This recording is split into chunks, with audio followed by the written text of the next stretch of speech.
తెలంగాణ ముఖ్యమంత్రిగా బాధ్యతలు చేపడుతున్న రేవంత్ రెడ్డి రజనీకి తమ ప్రభుత్వంలో మొదటి ఉద్యోగం ఇవ్వాలని డిసైడ్ అయ్యారు. ఇప్పటికే అధికారులకు ఆదేశాలు కూడా ఇచ్చారు. ఎవరి రజనీ, ఆమెకెందుకు కొలుపిస్తున్నారన్నది ఇప్పుడు స్టేట్ లో హాట్ టాపిక్ గా మారింది. తెలంగాణ ముఖ్యమంత్రి పదవి చేపడుతున్న రేవంత్ రెడ్డి ఎన్నికల ప్రచారంలో ఓ దివ్యాంగురాలికి ఇచ్చిన హామీని నిలబెట్టుకోబోతున్నారు. మా ప్రభుత్వం రాగానే మొదటి ఉద్యోగం నీకే ఇస్తా అని రజనీ అనే దివ్యాంగురాలికి ఆయన హామీ ఇచ్చారు. అందుకే ఇప్పుడు ఆమె ఉద్యోగానికి సంబంధించిన ఏర్పాట్లు చేయాల్సిందిగా రేవంత్ అధికారులను ఆదేశించినట్లు తెలిసింది.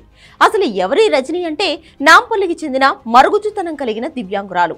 పీజీ చదువుకుంది. అయినా ప్రైవేట్లో గానీ ప్రభుత్వంలో గానీ ఆమెకు ఉద్యోగం రాలేదు. అసెంబ్లీ ఎన్నికలకు ముందు నాంపల్లిలో ప్రచారానికి వచ్చిన రేవంత్ రెడ్డికి తన బాధను చెప్పుకుంది రజనీ.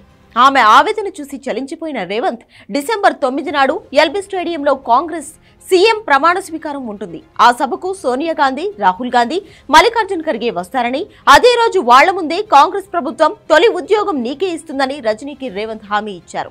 ఇది నా గ్యారంటీ అంటూ స్వయంగా కాంగ్రెస్ గ్యారంటీ కార్డును రజనీ పేరును రాసి ఇచ్చారు. అందుకే రేవంత్ ఇచ్చిన మాట ప్రకారం ఎల్బీ స్టేడియంలో ప్రమాణ స్వీకారం తర్వాత కాంగ్రెస్ ప్రభుత్వం మొదటి కొలువును రజనీకి ఇవ్వబోతున్నారు.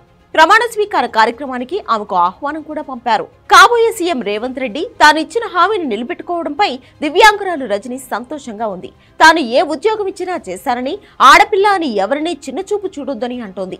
ఎత్తు తక్కువగా ఉన్నానని, తనకు ప్రైవేట్లో ఎవరూ ఉద్యోగం ఇవ్వలేదన్నది. అలాగే గవర్నమెంట్ లో కూడా అవుట్ సోర్సింగ్ లో ప్రయత్నం చేసినా ఏ అధికారి పట్టించుకోలేదని ఆవేదన వ్యక్తం చేస్తోంది రజనీ. రేవంత్ మాట నిలబెట్టుకోవడంపై సంతోషం వ్యక్తం చేసింది.